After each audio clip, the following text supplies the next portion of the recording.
UFC got that big head again. Like, they wanted me to promote and this and this and that. And I started to get the attraction. The followers was coming. Everybody was like, oh, I like this Corey, this bad guy Corey, blah, blah, blah. And I got knocked out. And then on top of getting knocked out, I blacked out and fucked my face up. And the whole time I was in the hospital, I just had time to reflect. And it was just like, this is just a case of I told Jen, like, what happened was this is me getting punished for not being me. That's what you think? I told Jen, I remember telling, like, I'm getting punished because I was not being who I'm supposed to be. Like, I always speak as a Christian. I read my Bible every morning. Like, a Christian don't go out there and say, I wish this man would die. I don't pray on a man's downfall. Like, I was picking at him saying he was a Christian. I was saying stuff about him and his religion on social media. Mm-hmm. And my mom would call me and I would do Sunday Zoom with the church. And they're like, you shouldn't be doing that, Corey. And when after all this happened, I went on social media. I went on interviews and apologized publicly to John Jones and everything. It cleared up. I made a public message, a note, and posted it all. So, like, it was sincere because I realized, like, what I was doing was wrong. And after that, that's like the burden came off my back. And that's when I just became happier. Yeah. And then we got out of that contract. And I was like, oh, now I'm super happy. Like, I don't have to worry about them being mad I'm going back to me. And Scott Coker, I met with him. He said, look, you come here, you do what you do, you win.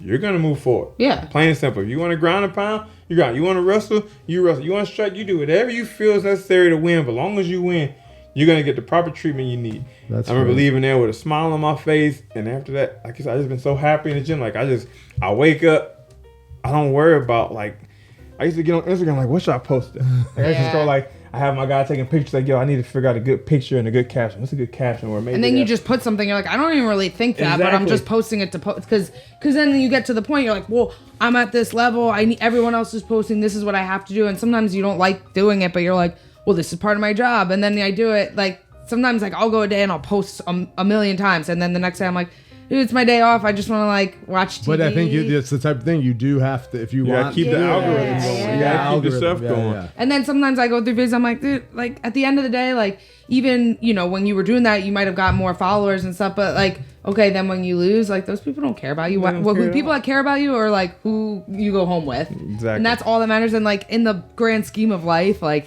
the fighting's such a short thing. And, like, I think I view it like you. Like, I don't view it as, like, all right, like, these people are following me and all this and, like, being, like, a star. And then when you start thinking about that, like, what can I do to promote myself? Which, it's tough because you have to do that in the UFC. But then you're like, wait, this isn't me. I'm just like fighting because it's a sport. I like getting better and training and winning. And then when you put all that focus into that stuff, it's take away from the art of the sport. Yeah. Now you're trying to do everything else. You're more like a not a WWE you're not stars. A fighter. Exactly. Now you're a show. Mm-hmm. You want to put on a show, but that's not.